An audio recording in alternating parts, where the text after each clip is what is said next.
Hey, hey! Welcome to One Page Story Extravaganza. Okay, so we're going to get to work on a page today, but I got a fun little game we're going to play. Ooh, game! I love games, Chris!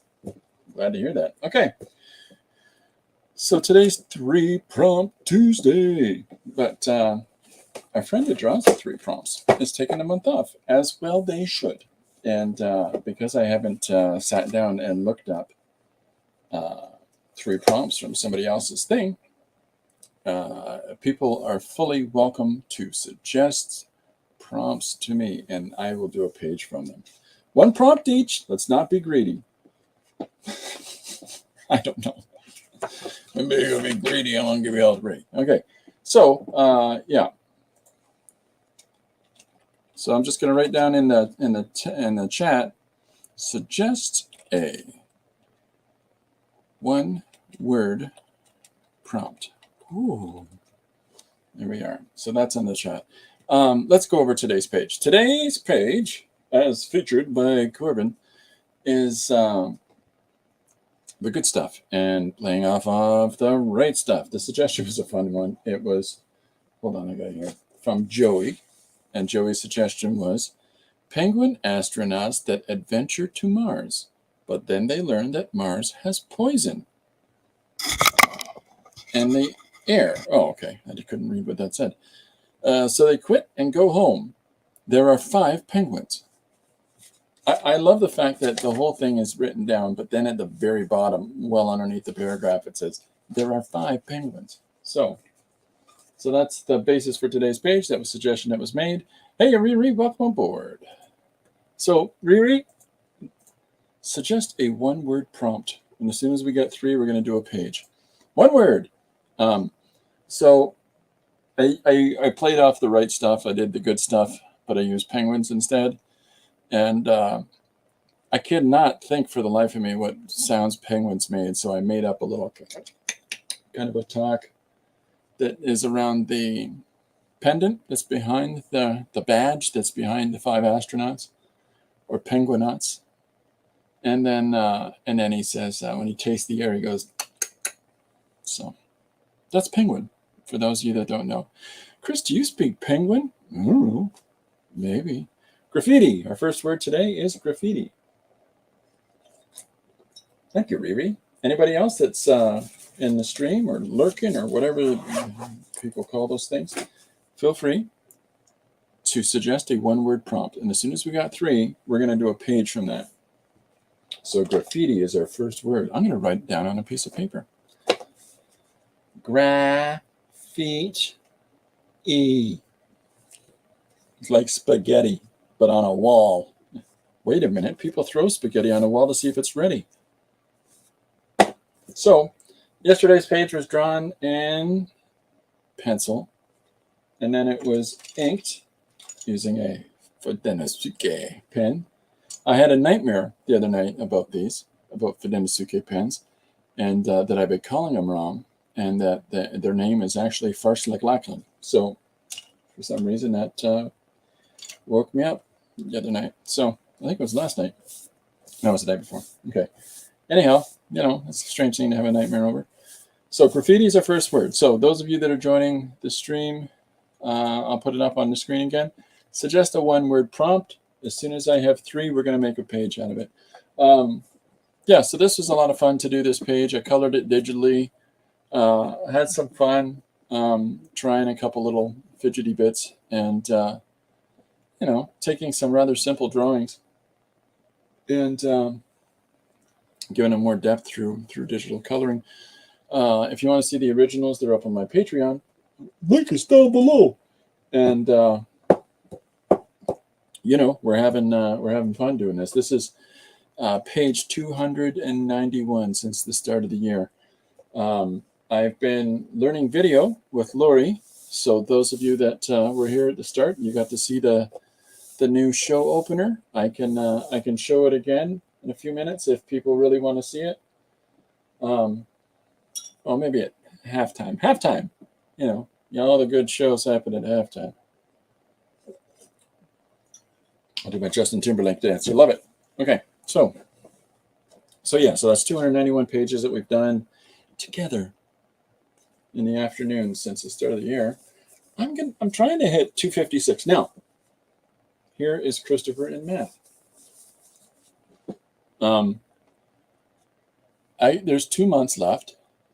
That's like 60 days. I think I'll get there.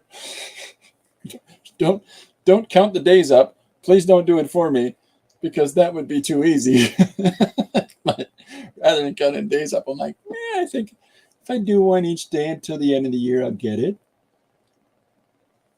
Anyhow, so those are $3 a month that are on my Patreon. You get to see the originals. You get to see the unblemished artwork without the advert stuff on it. And in addition to that, there's all kinds of extra stuff. Like you got to see the video first. You get to see, we're starting to do audio files again, because we started doing those and then things got busy for us. And that's life. So we're going to get back to doing some of those because they're fun and they're silly.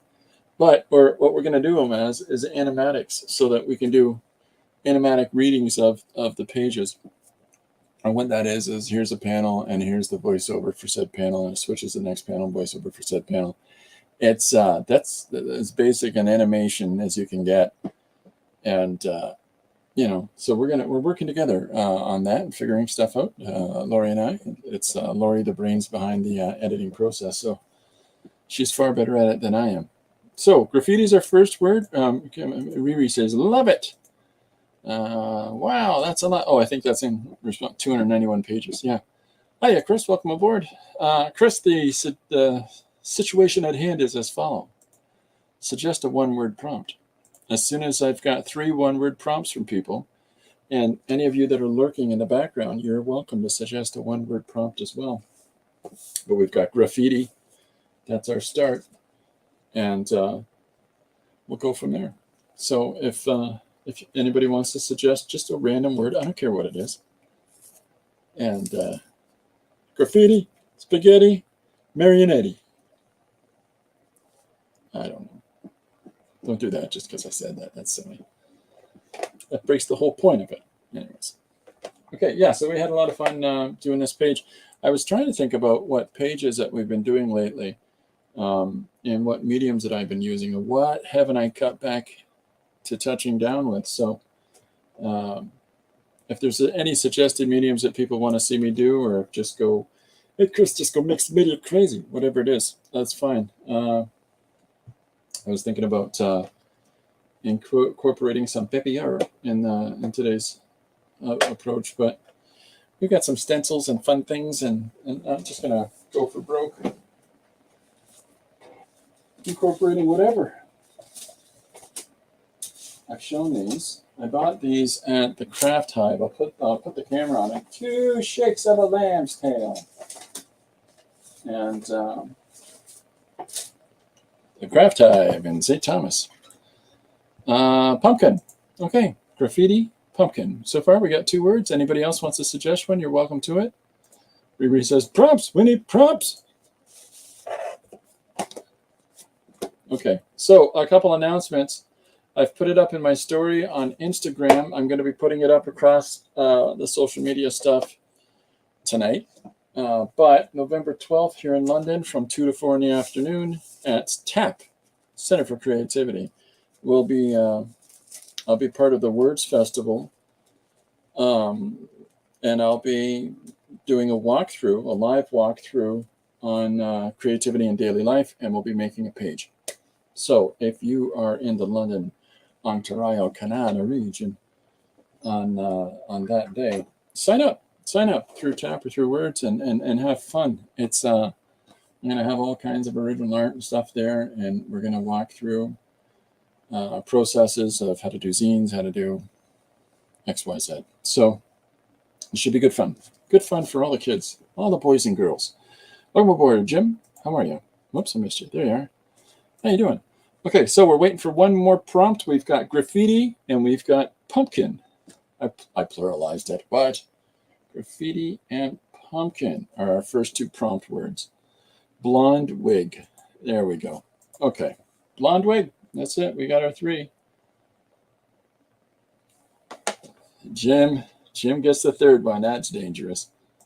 Okay, 3 prompt words. I'm writing it down in the chat. It should show up if you're watching this video afterwards. It should show up within an hour of the video's launch. 3 prompts for today are, I'll put it on the screen. Graffiti. Whoops. Pumpkin. And blonde wig. There's 2 words, Jim.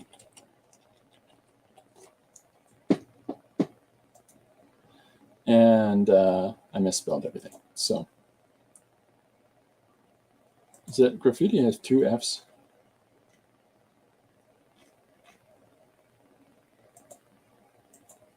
1 F. What am I doing? And blonde wig. I just misspelled pumpkin, so just give me a sec. Okay, we're ready to rock. So I'll put that up on the screen. There we go. 3 prompts for today are graffiti, pumpkin, blonde wig. So I am listening to a soundtrack of the 70s for my background music inside my noggin.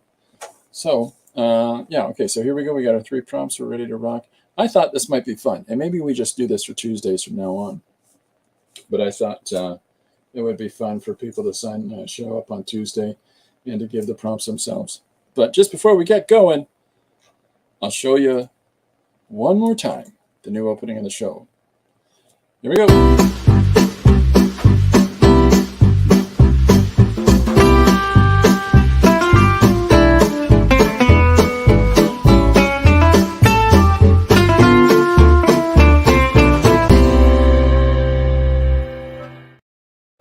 Unending amounts of fun. Okay, so here is our 3 words: graffiti, pumpkin, and blonde wig. Where can you go wrong with that? Okay, so I just want to have fun right off the top. So thank you very much for those of you that showed up yesterday. And, oh, thanks, Chris. Thank you for those of you that showed up yesterday and didn't get a 1-page session. I put the page up. I laid it out at the very end of it. I followed the layout for everybody, and I put it and I produced it. Lori was doing some stuff in the house, so I spent like an hour and a half and did the page. But thank you everybody for hanging out while we were doing our talking about drawing and my strange way of drawing and seeing things, and I appreciate that very much. It's very nice for everybody to take part in that. Hi, Miriam. Welcome aboard. Okay, so our 3 words for today are graffiti, a pumpkin, and blonde wig. So, what are you going to do with that, Chris? I don't. I'm going to spill everything on my desk. That's what I'm going to do. What are you doing over there? Corbin has decided that sitting across the room is the way to go for today. So, all right, well, let's just get cracking. I don't know. Let's do pumpkin, graffiti, blonde wig. Let's get dark and spooky. Huh? What? Huh? Huh? Let's do guy in a pumpkin patch. Let's do old Farmer Jones. So I got a ballpoint pen here. I can do ballpoint or I can do pencil crayon. Has anybody got a preference on that today? Anybody? Bueller? All right. Maybe we'll just do both. You know what I haven't done in a while? Marker. Oh. Let's do some markering. Lots of tools here in this old house. We got some markers to use. There we go. There's our marker. So I got a DM yesterday about both. Is Corbin upset because he's not the star of your new opening? So we're doing an opening, or we're doing a short video of a day in the life of Corbin. And so every time it dawns on me, every time I see him doing something different or something random, I take a quick little video of Corbin. I'm going to stitch them all together. If I empty, we have a, I can't remember what the word is. I'm going to say water sucker-upper machine. And every time I empty it in the house here, it is the "what in the world are you doing" moment for Corbin.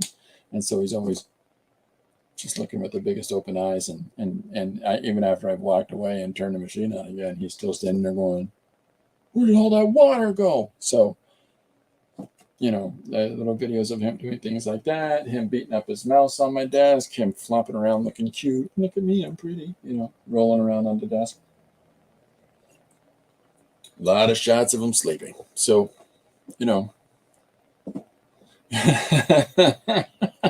Reeves says, of course, a videographer. Hey, for feline right to be. There we go. Riri loves Corbin. There we are. So, yeah. So we'll see. Yeah, I think this one's cooked. Grandkids, remember my markers. All right. Oh, I'm ready to go. Okay, good. All right. So anyhow, that's what's coming up, and then we've got one of baby as well that we're working on, and because she's far better at looking pretty. So I hope the stream yesterday talking about drawing and talking about building it up from shapes and understanding form and how over time you develop a little more sophistication each time so that you can start to make short steps on stuff. You don't have to build the structure because you know the structure. And it just becomes an act of putting down the lines you pick and choose out of the shapes that things are built up of. If anybody is interested in that didn't get a chance to see yesterday's stream, check it out. We're also cutting some shorts from that so that we can give little talks about, the 3 is a magic number. 3 shapes, right? You get it? Anybody? No. So, just different smaller pieces so that, we can bring love and joy to the masses. So I posted a page recently. Maybe I'll look it up for you. How's that? And in the posting, well, I said recently. It's not recently at all. But one of my pages that I had an awful lot of fun doing was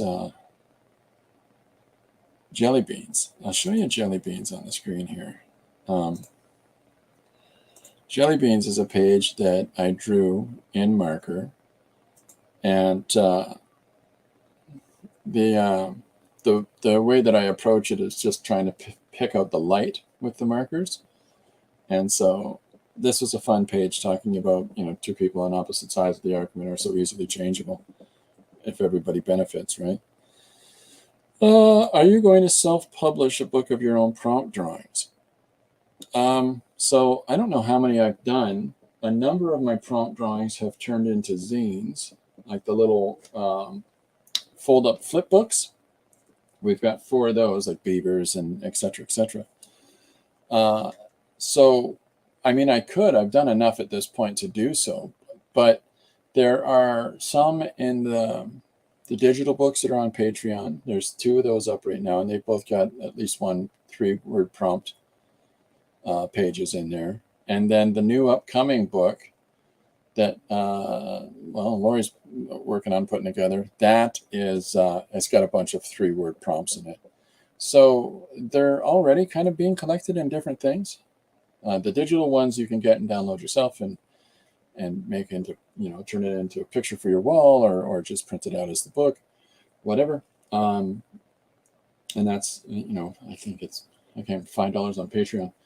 And we've got 2 of those up. So collecting it just as the 3 prompt pages, I don't think I'm going to do that because there are already so many in different forms. But thank you for asking, Riri. The links to Patreon are down below. All I'm going to work on that promo stuff. Adding videos to your stream is a cool addition. Really complimentary. Hey, thanks, Jim. That's nice of you. From you, that's, my goodness. Okay, so looking at point counterpoint, which is a marker page, you can see the kind of fun that we can have with markers. And, there's a lot that we can get out of that. So let's play with that some more. What shall we? All right, so, there's so many different things that can be done, and it really is a case of gathering up some different values. You don't have to have 1,000 colors, folks, to do things. Some people are absolutely determined to have every color under the sun in order to be able to, illustrate whatever it is that they're trying to get out there. I don't hold on to that. I don't hold on to that idea. So, I'm just about playing as we go. So, listening, I'm working with needles again. Uh-oh, dangerous. Okay, so here we go. I just want to test and see we got a different, slightly deeper orange going here, which is good. And we got our yellow going on here. So I'm going to play with some of those raised areas on the surface of the skin, and I think it's turning up in the old camera. So one of the things that we'll be doing at the tap 2 to 4 o'clock on the 12th is we'll be talking about daily creativity and trying all kinds of different mediums and exploring all kinds of different ideas of story and how we can tell these thoughts that we have in our head. We can fix these narratives down on paper or whatever surface we choose to work on, and then find ourselves to availably have another means of communication with others. In an age where we're becoming more and more distant from one another, dialed into machines and so on and so forth, the facility to express ideas in different ways is very beneficial, because, you can see how things are going, right? More and more disconnected. I'm adding shorts on my channel every day now. That's fantastic. I love it. That's great, Chris. Yeah, it's just sort of dawned on me at this point to do so. I've got an objective view to try to get to 1,000 views by the end of I need to get 1,000 views by the end of the year for it to be able to open up some opportunities for us to do even more fun things on the YouTube channel. So, I thought, well, what can I do to bring more fun to the folks? And that's where I finally sat down and signed in to agree to do some shorts. And man, they're gonna be silly. Okay, so we're drawing old Farmer Joe here in his pumpkin patch. So by putting that yellow underneath the orange, it does change it a tiny little bit. I don't know if it's showing up too well, but we'll be right back.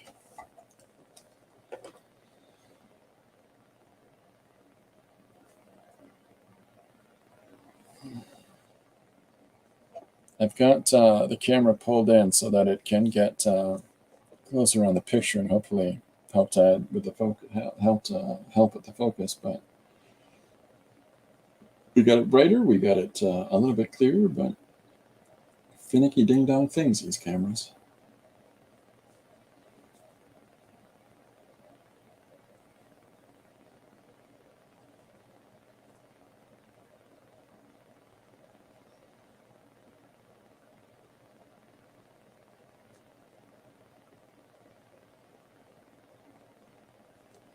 It's curious. It's curious to me how. See, I don't want to feel doing stuff here on social media in general and here on YouTube. It's a real gift and a real blessing to be able to communicate with everybody else and to meet all sorts of fantastic people from different places than I am here. And I really love that. And I want to try to bring more things that are interesting to you. And, and then opening up some of those things on the channel here would allow me to do even sillier things. But in the interim, I'm having such a ball of just engaging and communicating with folks and sharing ideas. And, I'm opening everything up as much as I can. People are interested in being a guest on the stream, let me know. We'll figure something out. And in addition to that, I've been on a couple of other people's channels, and that's a lot of fun. And so it's great. It's one of those community building enterprises, and that's not half bad. I'm not going to be complaining about that by any means.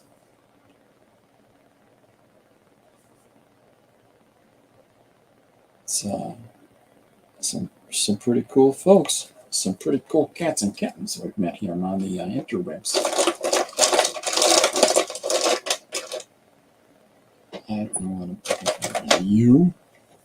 No. Doesn't matter. That's fine. Chris is going to get into animation. I can feel it in my bones. Shh. It's all I need. Another thing to do.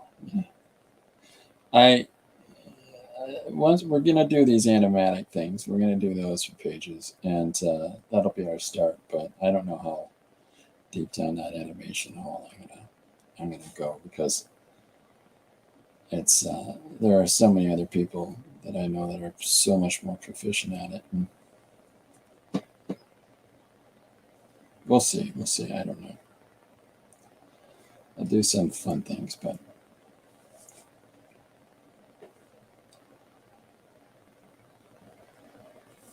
so this is the same approach as I took on the page that I showed you a few minutes ago, which is jelly beans and point counterpoint, but they're arguing about jelly beans. So it's the same approach that I have on color and on raising up color values and blending them. And you gotta have some fun. You gotta be at times you gotta be a little bold though. Marker is one of those things that can make a person really reticent while they're drawing. And don't be afraid of the marker. Make that marker afraid of you.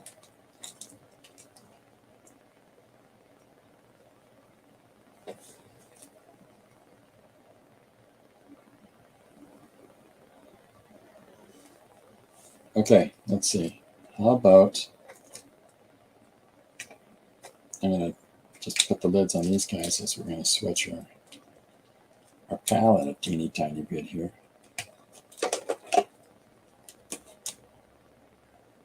Because that's part of the fun of markers, is that it lets us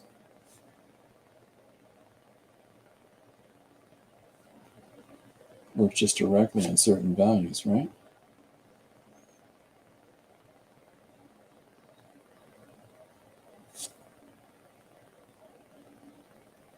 We're giving a plaid shirt. Animatics are fantastic. That's exactly how I started doing animation. Oh no, it's a slippery slope from there. Jim's a very proficient animator. For those of you that aren't familiar with Jim's work, please go and check it out. It's fantastic. I'm a big fan of Jim's animations. His stuff has made me laugh so hard. Milk has come out of my nose. That is the litmus test to me. The litmus test of quality. When you're watching something and you almost, spill or spit up your drink because you had not, been prepared for whatever humor was about to be expressed in the piece. Love it.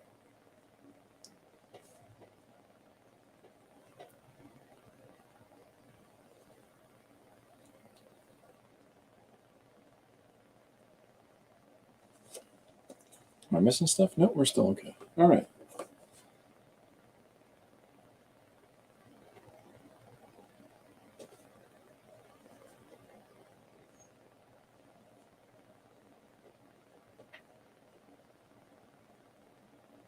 So as I'm putting down the lines, building up this plaid pattern, I'm bending those lines around with how the fabric weaves. Like you see the fabric in my shoulder here and how it's not just a flat, smooth space. Even when I pull it like that, there's still hemlines and still folds and ripples. And so when it's a plaid pattern, it tends to move like that. And so allow yourself to pursue that with the marks that you're putting down. Now, right now, I've only got the one value in for the plaid. I'm going to add a second one in just a moment.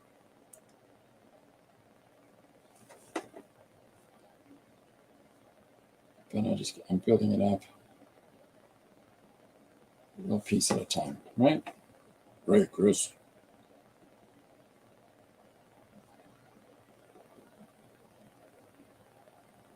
So here we go. Here's something to talk about, folks. I've always wondered, but what is it about Star Wars that I have a lure to far more so than Star Trek? Sorry, Star Trek people. There's always been some part of Star Wars that resonate with me better. And I listened to a thesis today that someone has that Star Wars is anti-authority. It's anti-authority, and it's passive. There's a passivity about power dynamics in Star Wars as opposed to other science fiction. Because, yes, there's dudes fighting with laser sticks, but one of the strongest examples of during the hero's journey is that rather than fighting the big bad to overcome them, the protagonist in the Star Wars franchise turns off his laser stick and throws it to the side and says, no, you've lost already. I'm not going to fight you. That's what you want. Too bad. And that passive contradictory response to the empowerment, the power journey that a lot of superhero stories, specifically sci-fi stories, largely have in it. The person who's able to do great things, like in that new Obi-Wan show where he lifts all the rocks and throws them and then zap, zap, zap, with the laser sticks of Darth Vader. That's where they missed the idea. And that's the reality of Star Wars. When you look at the full arc of the 6 films, that's right, I said 6, is that it's all about the first 3 films we got in the 70s and 80s is about the journey of this kid who ends up at the culmination of his journey by realizing that I'm not about the pursuit of power. I'm about the assurity and safety and freedom of people. So he throws it aside and sacrifices himself. And then years later, when they did the prequels, and so we're all thinking at that time, like, wouldn't it be great if the good guys, people who are so selfless like that, wouldn't it be great if they were in charge? So when they do the prequels, it's actually the same. It just shows you how things are cyclical because, while those guys are in charge, everything's still corrupt. Nothing is. They don't do anything to help people. They're just a bureaucracy like everything else at the time. That's how it was so easily and readily turned over. It's because it was just bureaucracy. And I found this thesis really interesting because to me, that makes perfect sense of why I like Star Wars. If that's the sort of subversive idea that's in there, because it breaks those rules. It breaks those power dynamic rules, the power path, the power journey, the hero's journey. It breaks them. turns him over on the side. Star Wars started out as knights in shining armor. It did. Well, the idea of there were knights in shining armor, and this idea like, oh, I wish I was one of those guys from a farm kid, right? I like all the first 6 movies. The last 3, nope, trash. You are my friend. I actually have packing tape sealing that last film, the whatever that, I can't even remember the name of that. The last one by JJ. Don't give him a franchise again. And yeah, you know, it's so bad. I bought a copy to save one person from being exposed to it and sealed it in tape.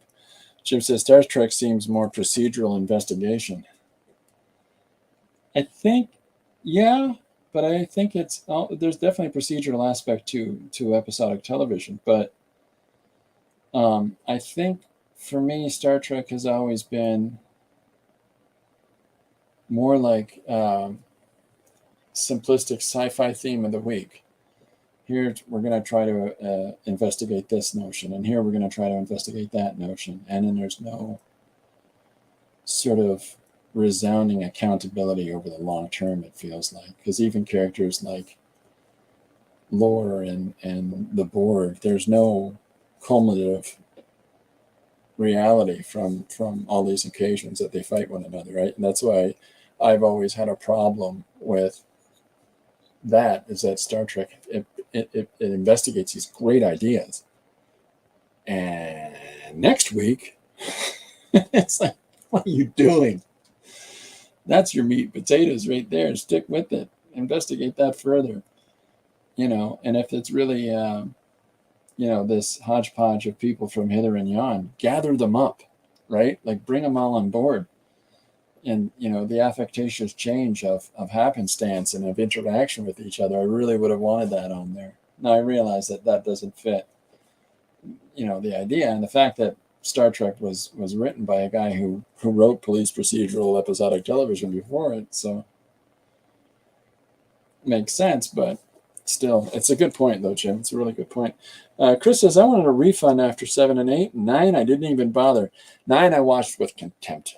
No, 9 I watched with hope. But I've said this before, and my crazy theory is that 8 should have ended at where they split the bad guy spaceship. That should have been the end of 8, because then it leaves you wondering about the survival of most of the characters and what's next. And it would have, here's Luke. Is Luke going to come out of retirement? Oh, the bad guys have been split in half. A lot of our good guys were on that spaceship, so that's not good. And the rebellion has already had its been taking a pretty big butt kicking along the way. So that would leave you really juiced up for 9, and then you can start 9 with all the stuff that was at the end of 8 as the start of 9, and have it be a full out, drawn out thing right then and there on that salt world, and really investigated that further. And they blew it.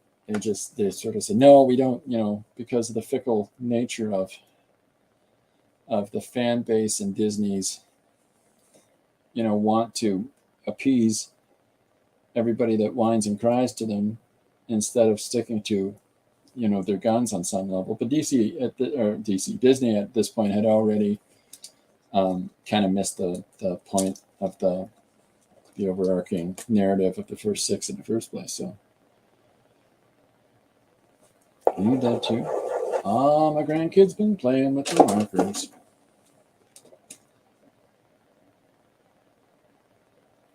So I'm putting in the green here now, and I think that's not got enough juice in it on. What in the world is going on? What in the world, San Diego? There we go. So yeah, that they blew it. That last film was just junk. Oh, the Emperor's back. Really? That's it? Yeah, sad. That was a sad, sad moment in motion pictures that the writing was that bad. But that deconstructivism that was going on in Hollywood and Disney at the time is just showing how off the path they were, which they're trying to course correct now. Little late, folks. Little late. All right, so I've been playing with adding in a couple of different values in here. So some of these darker points, and I'll hold this up closer to the camera. So some of these darker points that you can see in here are, whoops, there we go, are blues being added to the brown in order to pull up a nice charcoal black. And playing with value as we go. And so we're just drawing with everything just as these really solid colors as opposed to a structural color like black lines around everything and then the colors inside, right? So playing with it that way, you know, like starting the plaid shirt as blue lines, and then we'll add in these little pieces to it as we go.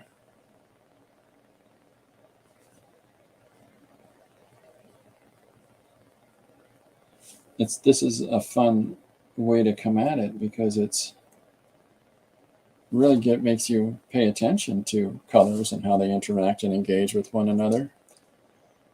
And I like that. I find that really fun. So it makes me think a little more outside of the standard, you know.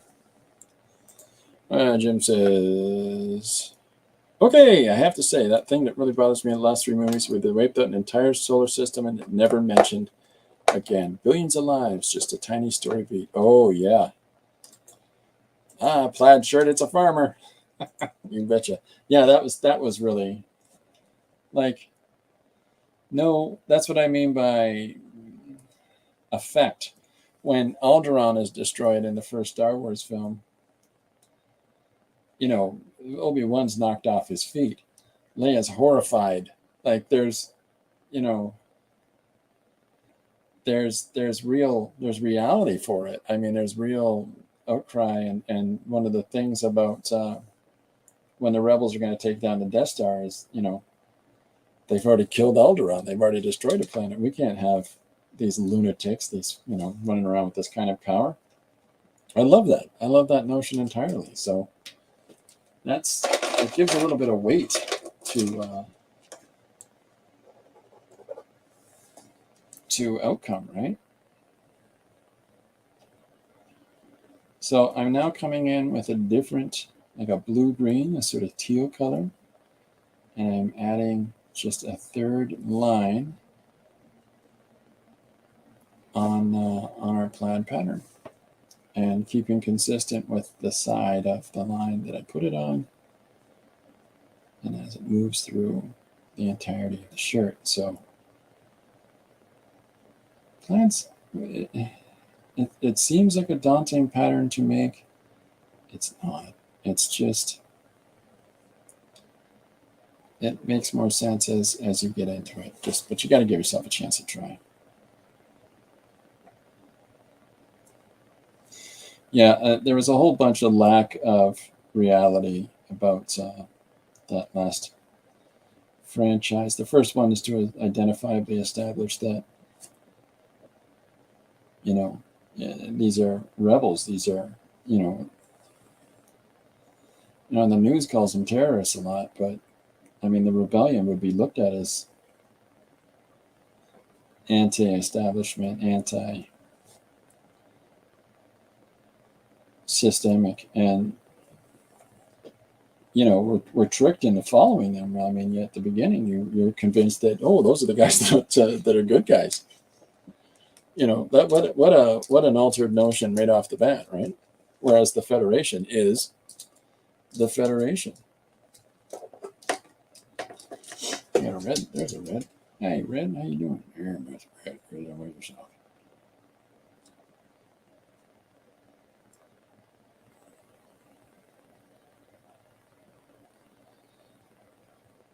I like that idea. I think that when investigating story, there's some real potential to that.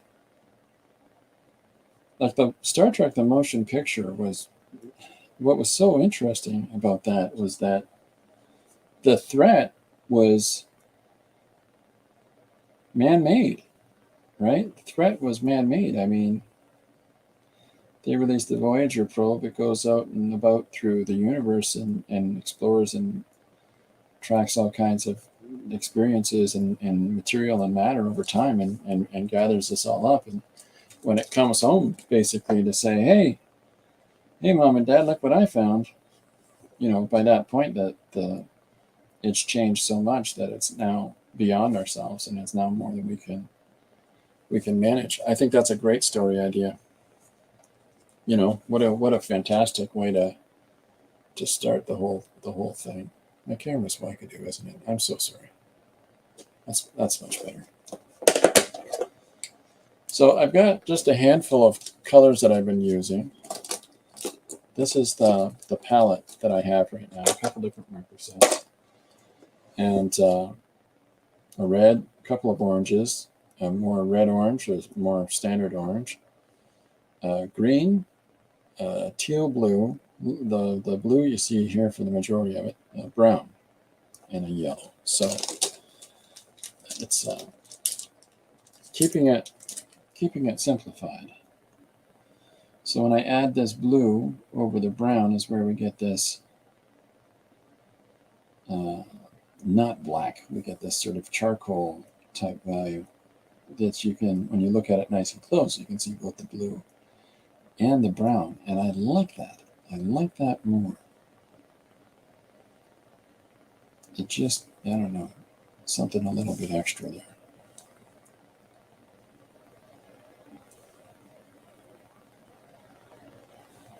All right, so here's our first panel where our farm guy is starting to talk about, you know, what's what, and our suggestion is graffiti, pumpkin, and blonde wig. I think I might want to add another guy. So give me a sec here. Get that out of the way. There we go.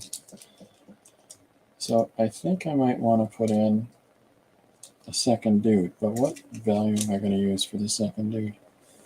Green's pretty dark. Can I get any of these ones to work? That's very light. Let's try this. Let's try this cat. Huh? Huh? I like the idea that someone is with him and asking him questions.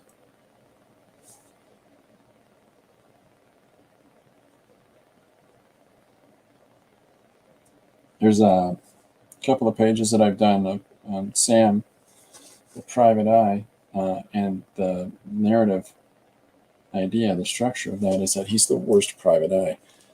And so there's pages where it's got Sam in the foreground and three big burly cops standing behind him saying, "Spill it, Sam." And you know, you just keep spooning that pudding into my mouth and I'll tell you all you want to know. And it has no sense to it. I mean, it's just playing with the idea that in order for this private eye to talk under interrogation, they got to feed him pudding. It's just a dumb idea, but that's the kind of fun things that I like to play with. But it's the same approach where here's somebody trying to recount a tale and there's other people gathered around it behind him. It's a 1930s movie thing. If you watch 1930s black and white films, a lot of times they stage them like drama plays. And many directors in early days of Hollywood, a lot of them were stage directors, and you know, they got into motion pictures. But so a lot of those early projects that they do, you'd see this fantastic approach to performance that's very reminiscent of theater. So you have, you know, so there's cut shots where you've got three people that are facing each other, and because of the difference of framing, you'd see the whole of them, the whole of their body standing there, so you get to see their hands moving as they're talking to one another, and it was far more performative. And I think that a lot of motion pictures today lose that because it's all focused on one aspect. You've got Tom Cruise running into the camera and pumping his hands here, but it's just the focus is too narrow. I feel like back in those days where you'd see somebody sitting here going, "I'll tell you all you want to know," and there's a couple guys behind him. Tell us if you know what's good for you, and they're leaning over top of him, just so we can see all three of them from that front viewpoint.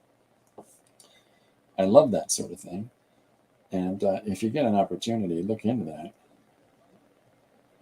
Take a look at some old black and whites. There's some really great early Hitchcock pieces that are prime examples, really fine examples of this.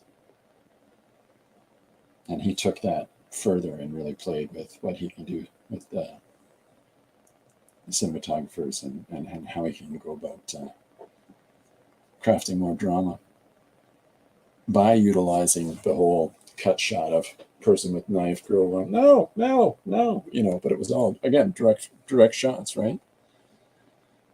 Freeze all the time. Is it snowing there? Is it snowing here right now? No. Is it cold right now? I think it's +4 in London today, which is not cold. Well, I think when you're used to it, it's not cold. For other people, there's a lot of people that are here from other parts of the world that are going to college or whatever else it is, and or settling down as well, and they're already wearing winter coats. A lot of people in the area, just because they have to acclimatize to Canadian weather. Because we get some snow here. You know what I'm saying?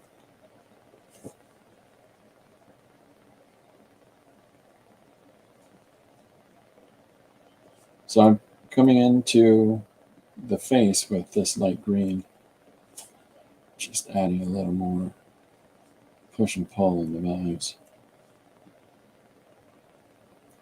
Really just playing with coloring.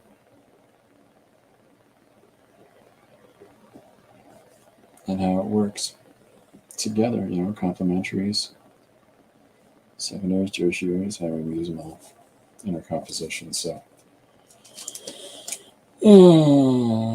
we are at 25 centigrades. Yeah, it gets warm down south, that's for sure.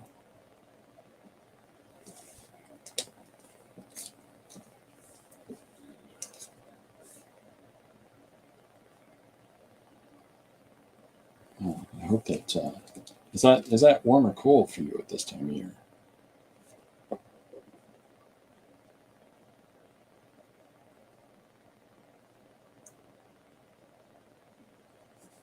Because again, it's different climates, right? It's different climatization too. I mean, there's a wonderful thing that's been finally fully acknowledged since its discovery, and it's that the Mayan had absolutely mastered in their horticulture to sculpt entire plateaus where they each of these plateau levels that they had in these large basins of 7, 8, 9, 10 levels, where they were large enough and distant enough in their size that they could figure out different levels of temperature and precipitation for growing foodstuffs. That's fantastic. That's absolutely brilliant. And I meant to Canada, the stream continues to freeze. I haven't had any challenges here at all. There's been no breaks in the screen for me. There's been no breaks for I've had no black screens or stops here, Miriam.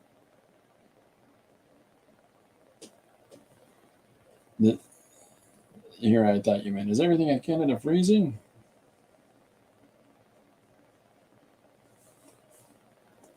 Got a big old bozo I am, eh?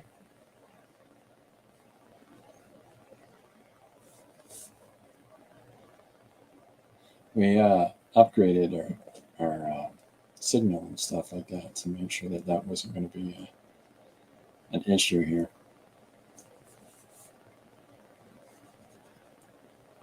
I can mess with you and go, can't hold still long enough to do that. So,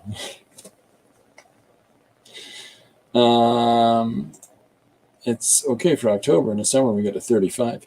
Oh my. I think Gary Hodges, a friend of the stream here, is in Arizona, and I think they hit 42 this summer. My connection, sure. Just getting, oh, sorry.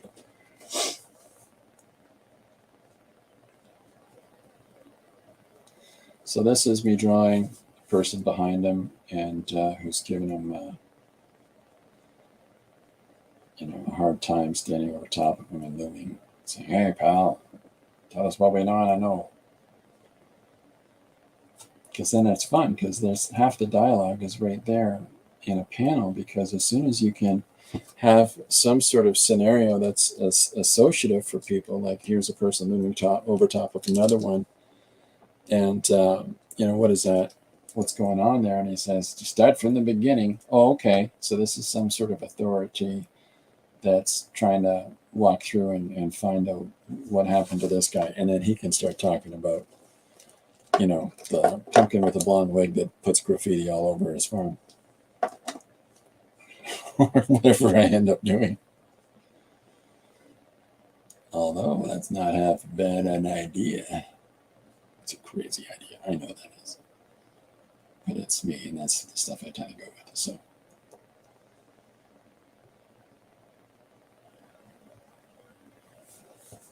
So by having a sort of base color to each section, it sort of lets you, because you got like a root color that you're working from, while it might not seem like a realistic piece and how all these values work over top of each other and completely together, what it does do is allow us to explore, illustrating with the markers in this sort of stylized way. So that's kind of where my headspace is when I'm doing root colors when illustrating.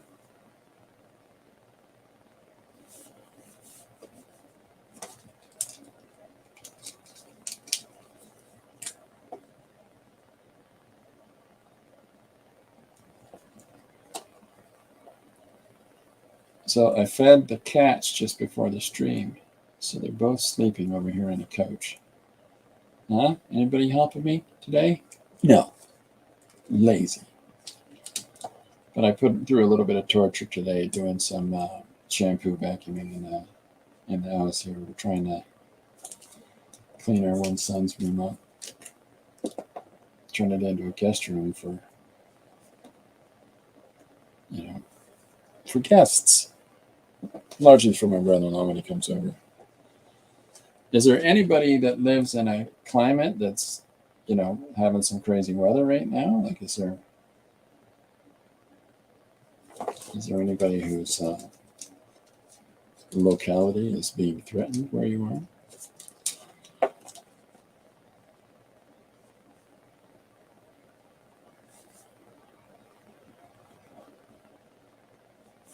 Because there's some crazy temperatures out there, crazy weather around. I always hope that everybody's good and safe though whenever any of that stuff happens. Not just, a lot of times you're like, I hope the people I know are safe, but I hate to see anybody suffering through hardship. There is that part of me though that says, hey, the Mississippi floods all the time. Don't live at the Mississippi River. That's simplistic. There's all kinds of factors for that, like economics and everything else.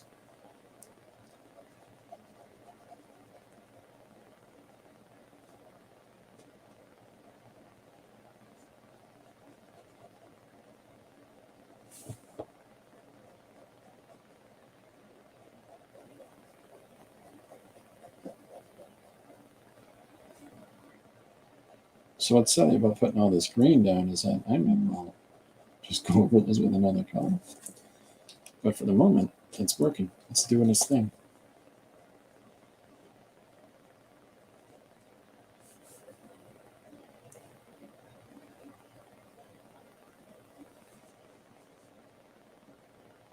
And of course, I have to figure out what that deeper background value is going to be, right?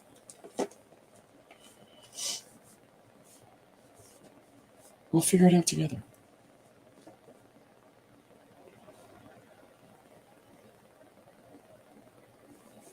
Let me start figuring out this next person's face.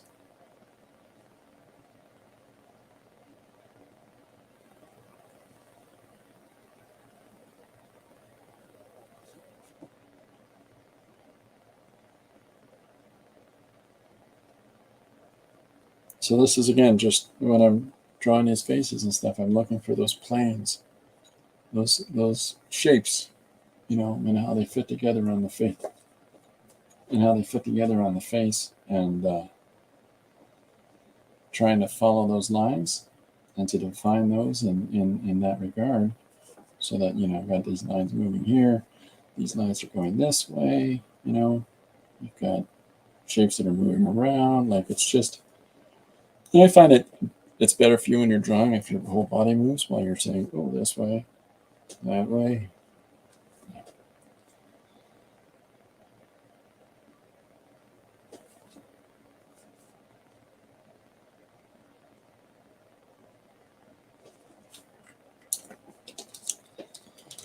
If anybody has any questions, let me know. But, if anybody has any thoughts or anybody has anything they want to yik yak about, is there a franchise of franchise property that you enjoyed, and then they've continued adapting it, or they hit a certain plateau and it just went, what happened, you know, and it just sort of turned off for you from the direction it had been on? Like, did Downton Abbey suddenly take a drastic turn in season 3 and turn into a, you know, a Fight Club epic? I don't know. I don't think that happened, but you know what I mean. So we got this sort of root green color.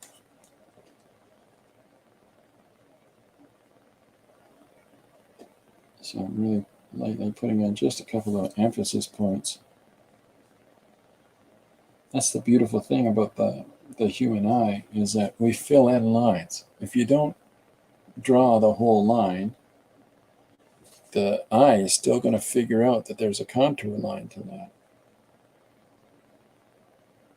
Just because we always look for patterns, right?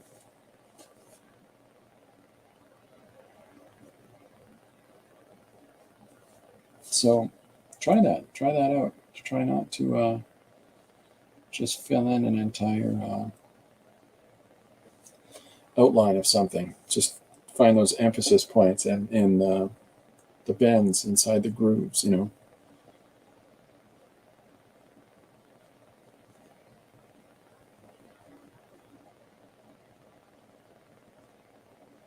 See how that pulls out the information that you were looking for in the first place.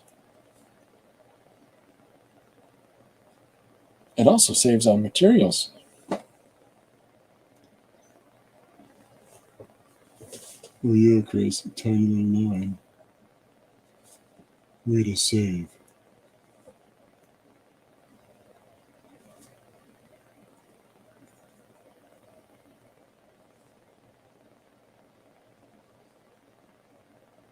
But just these little dots along his here tells you that there's some more depth to that, right? And your magic eyeball does the rest.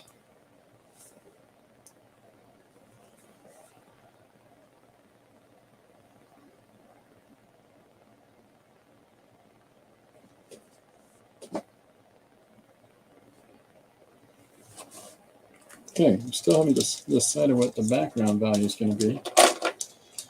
I've got this much thicker blue. Kind of like this. This is a blue? Yeah, it's a blue. Very deep blue, though. Almost like an indigo. So we'll utilize this.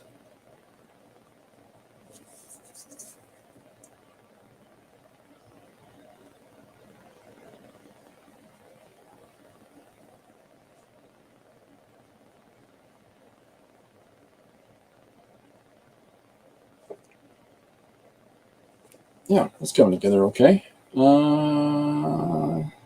Hello, says Paula Loves Art. Hello, Paula. Welcome aboard. So for those of you that are coming in now, or maybe you're speaking up now, 3 of our participants here have suggested words: graffiti, pumpkin, and blonde wig. And I need to construct a page from that. And so I'm just putting down the first panel, which is this guy setting up the availability of our narrative to be structured around this guy recounting the situation that he went through having to do with a pumpkin, graffiti, and a blonde wig. And I know what you're thinking. Oh, Chris, you should do a bunny with a blonde wig singing a song that entices him to come closer so we can hit him with a paddle. Who would ever put that in a story?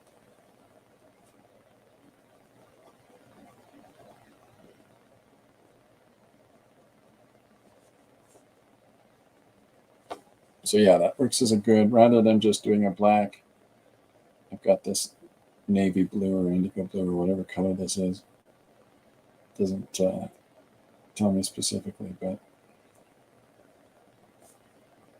it does the job for a nice deep tone, push the back behind him, but at the same time not be a flat color.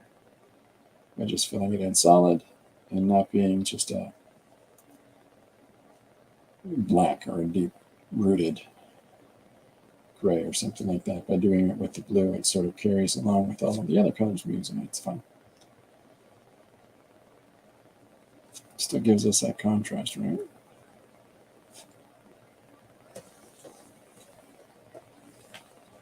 Thought Corbin was here. Oh, Paul says, what were the 3 words? Exactly, I was thinking.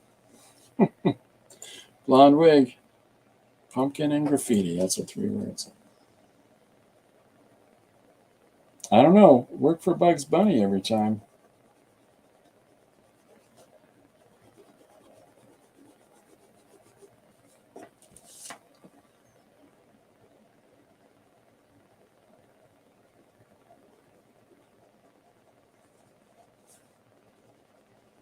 So these are just Sharpie pens from a dollar store. This is nothing too exotic that I'm using today.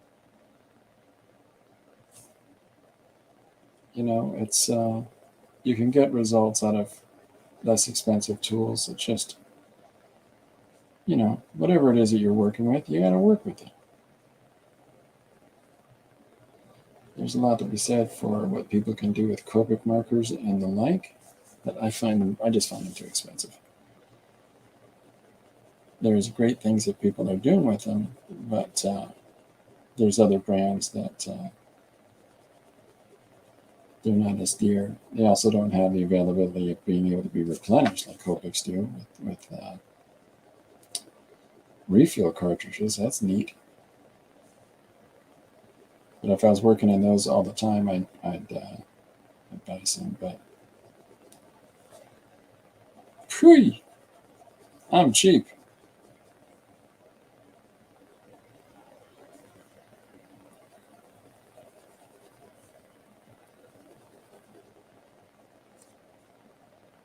Well, I'm just going to put the lines of where this is going to go instead of making you sit here and watch me fill all this in. And then we're going to fill in this side as well.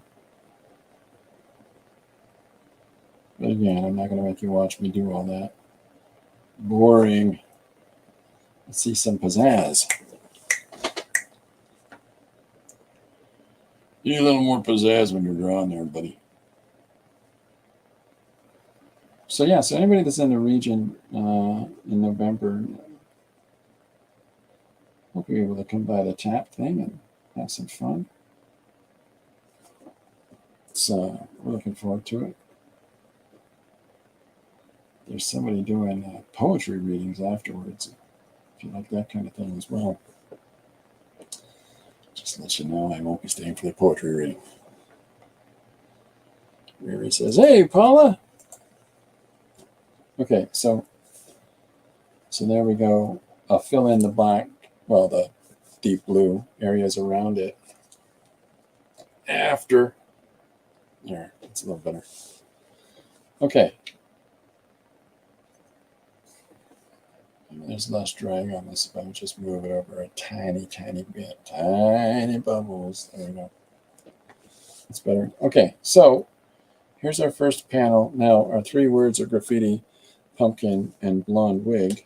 So our next shot should be, so now we've got the narrative introduction into what happened that night.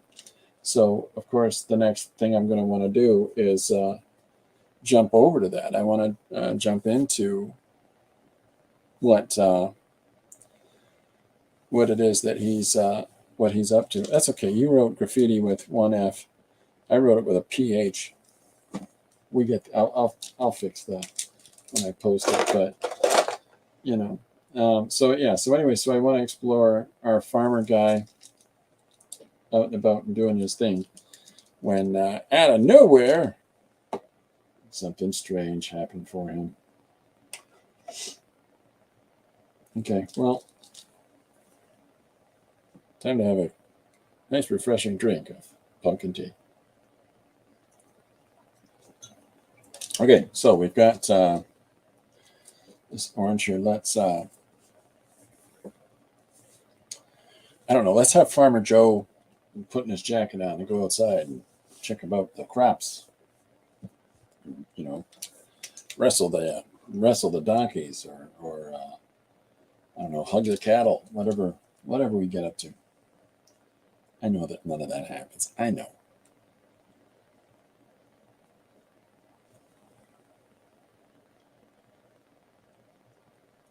My people are from the farming community, so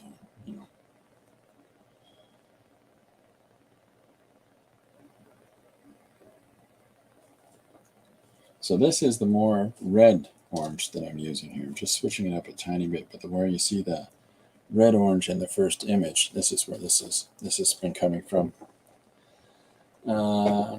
Miriam says, I need a brick stencil. Well, I got the little one. Where did I put it?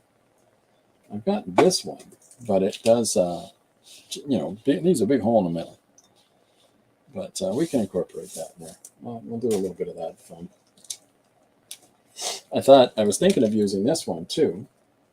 This is another one that I got at the Craft Hive in St. Thomas, Ontario. For a little wallpaper, because that's what would be fun about this is that all these grooves. Well, you can see as I move over the image where the light peeks and the colors peeks through. But that's a great fun little farm wallpaper pattern that I can replicate easy in different scales, right? So thumbs up, see? Oh, that's fun. I need to go back to work. Thanks. I'll see you around. See you later, Chris. Have a great week. Thanks for stopping in. Okay, so we've got our guy. We're going to put him in here.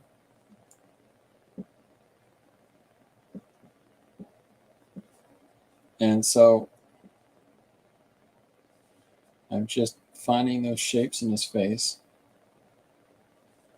as he's talking about what he did and recounting the events that led up to, well, whatever it is he's regaling these guys with, whatever circumstances had to have him sit in a chair and take them through whatever the occasion was.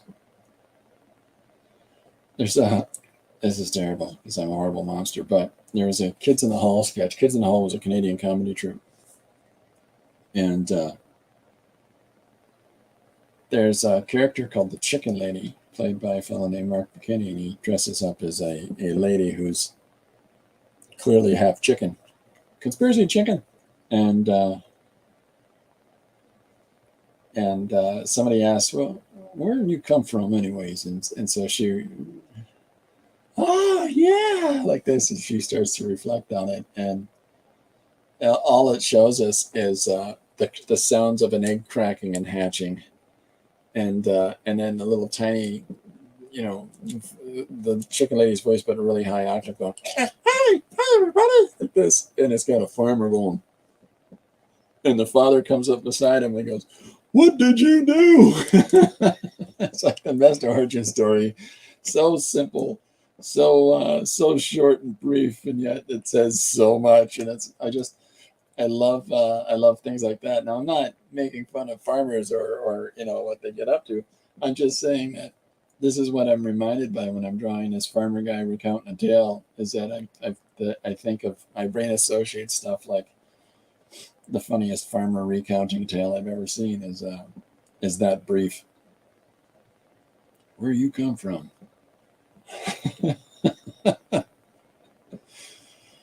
3 lines, so good. Oh no, which came first?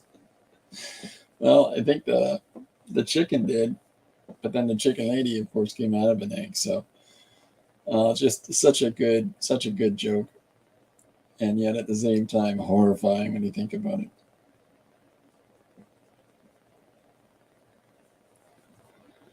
That was a comedy troupe so far ahead of the curve, like so far ahead of. They were produced by the guy that was doing. So while he's doing Saturday Night Live in New York, in Canada and Toronto, he's doing Kids in the Hall, and such different sensibilities and such different styles of humor, and yet, both of them doing quite well in their own marketplaces.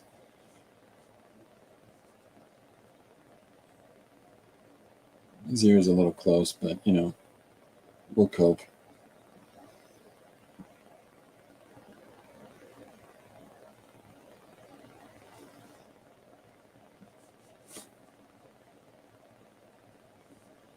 So we're trying to keep some consistency looking at our faces as we're doing this. You got to make sure he's got this high hairline as you do each subsequent drawing of your character. Just to keep that consistency from image to image. And there's nothing to say that I have to have a nice clean line on every surface, right? We're clearly playing around with shapes here.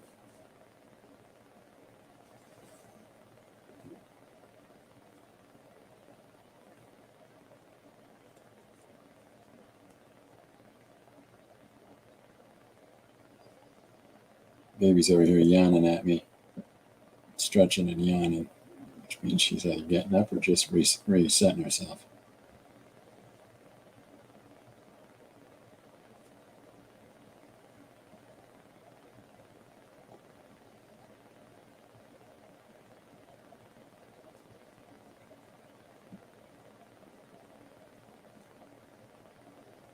So don't forget, if you're doing drawings like this and, you're just doodling on paper or doodling in a sketchbook with things like marker, and you have the facility, you can just as readily scan those things, with a simple photocopier scanner bed on top, or if you do have a specified scanner, and incorporate those,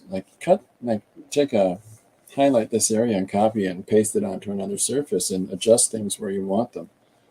And in that way, you can not lose pieces, but incorporate them into, compositions that you're arranging through other means, right?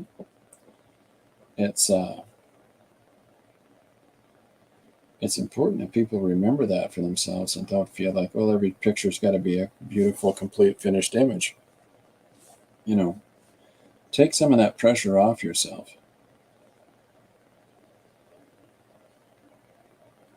Keep playing. Realize that it's about having fun and about exploring an idea. In this context, what we're doing here with the stream is we're exploring, possibilities for little narratives here, but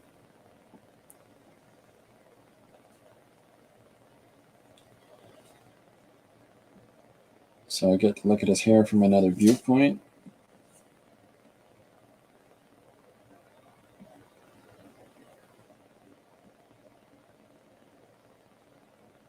Optimally, by doing the two different sort of lines or forms for the hair, lets a viewer know that this hair is longer than that hair is.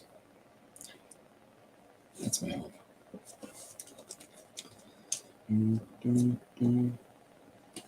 Okay, here's the blue that we've been using. And we'll just get this shape in here.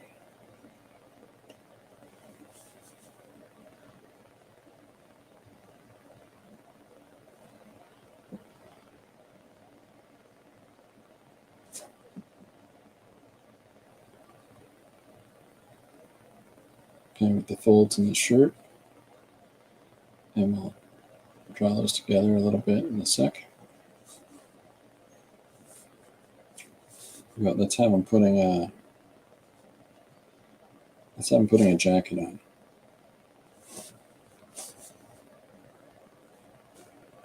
See if we can fit that in here.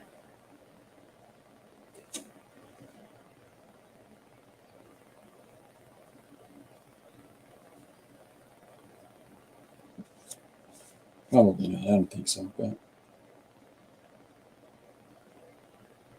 see what we can do. I don't know if people are familiar with The Kid in the Hall, but absolute genius comedy troupe here. And it had so many different types of humor and types of jokes. That everything from fully prepared skits to, you know, little anecdotal one-on-one, like one person soliloquy is like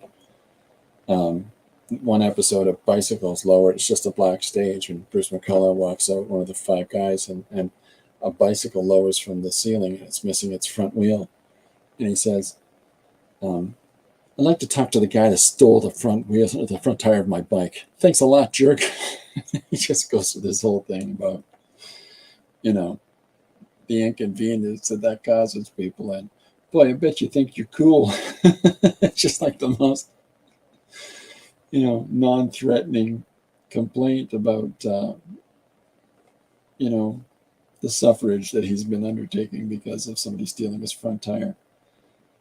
I can't even drag it on the bus. Like, it's just so silly. It's so of such, you know, time and place, because Toronto at that time was having an absolute rash of bicycle thieves. There was a guy named Crank that was going around. I've mentioned Crank before. I have a comic that was illustrated by somebody in Toronto, which is regaling the tales of this real guy who had stolen about 3,000 bicycles in downtown Toronto and just put them in his building. He just stored them all in a building. Didn't do anything with them because he wasn't well, right?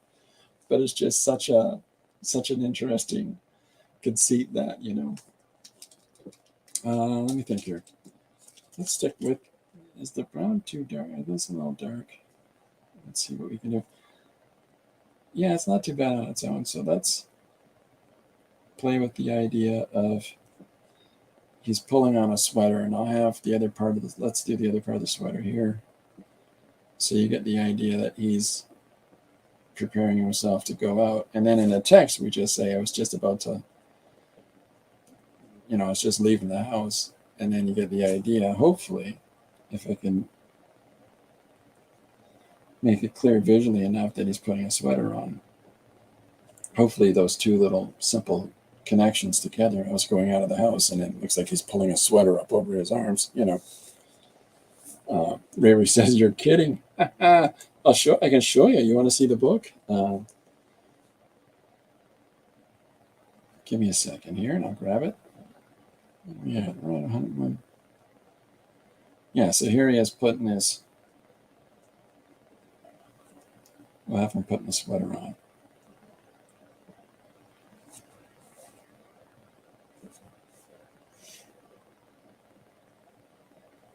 And I'll come in with the orange and fill out a little bit of that. All right, I'll show you this Crank book.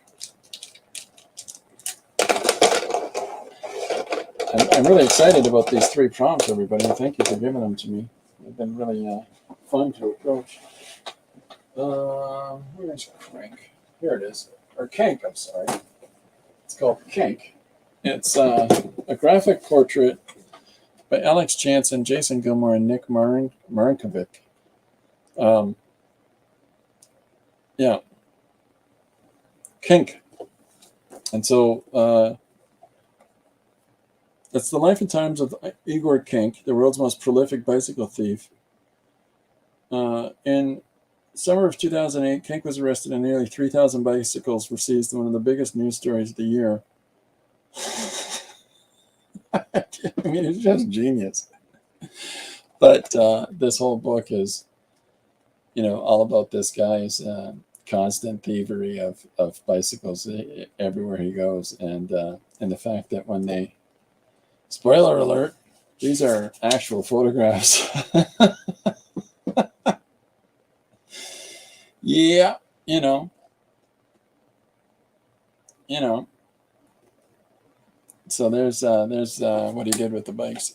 Pretty genius. Kink. The ISBN number for this book, if you want to check it out, is 978-0-9864-884-0-5.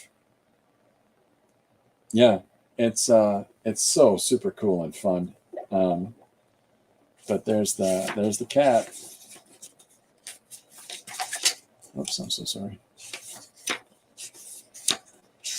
There he is. There's Kink. There's the actual guy. Because there's a lot of photo montage and manipulation for this piece. But there he is. He wasn't well. It's just for whatever reason he's stealing bicycles was his calling, I guess. Kink. K-E-N-K. Yep. Igor, I-G-O-R, K-E-N-K. But check that out. It's a really fun piece. Okay, so we got the first two panels started here. Here's our three words. I hope you can see them: graffiti, pumpkin, and blonde wig. So the idea here is, go ahead and tell them again, Sal. And so he starts regaling people with the story of he was in his farmhouse and he was getting ready to go out. And he was checking on the back 40 or whatever. He was checking around the farm. We'll figure it out as we go. And that's when I saw it. And then I got to surprise you with what he actually witnesses. That has something to do with a blonde wig, a pumpkin, and graffiti. And I know you're thinking I'm going to draw a pumpkin wearing a blonde wig, putting graffiti on the building. Maybe. Anyway, it'll be a lot of fun to do. But in the meantime, I got a whole bunch of stuff I got to get back to doing. Listen, thanks everybody for coming and hanging out. I hope you've had some fun. If you've got any questions, if there is any thoughts or ideas you want to put across, or if you've got, one-page story suggestions you want to lay on me, feel free to put it in the comments for this video or for any of the social media posts. Lots of cool, fun stuff to come out of all that with everybody. So I appreciate everybody's interaction and engagement. And like I said before, we're fast apace with putting some stuff together to put out. And we've got some appearances coming up, at least regionally for the time being, to do some lectures and some talks and some process things where I'll sit down and I'll actually complete a page in the allotted time live. So it'll be less about engaging and, managing all this technology and whatnot to do it. But at the same time, it'll be absolute chaos. I don't know. All right. Rita says, thanks again. Miriam says it's too evident. It's too absolutely obvious to just do pumpkin with a blonde wig on, isn't it? I would think so too. Okay, everybody. Thanks everybody for coming out. It's really great to have you all with me. I'll be back tomorrow at 2 p.m. EST, and we'll be on a new project. If you have a medium that you would like to see me work with, that you've seen me do stuff with before, like pencil crayon or whatever else, put it in the comments for this video, or put it in the comments on one of the social media posts, and let's have some fun. Other than that, I hope everybody has a great day, and I'll see you tomorrow. Bye for now.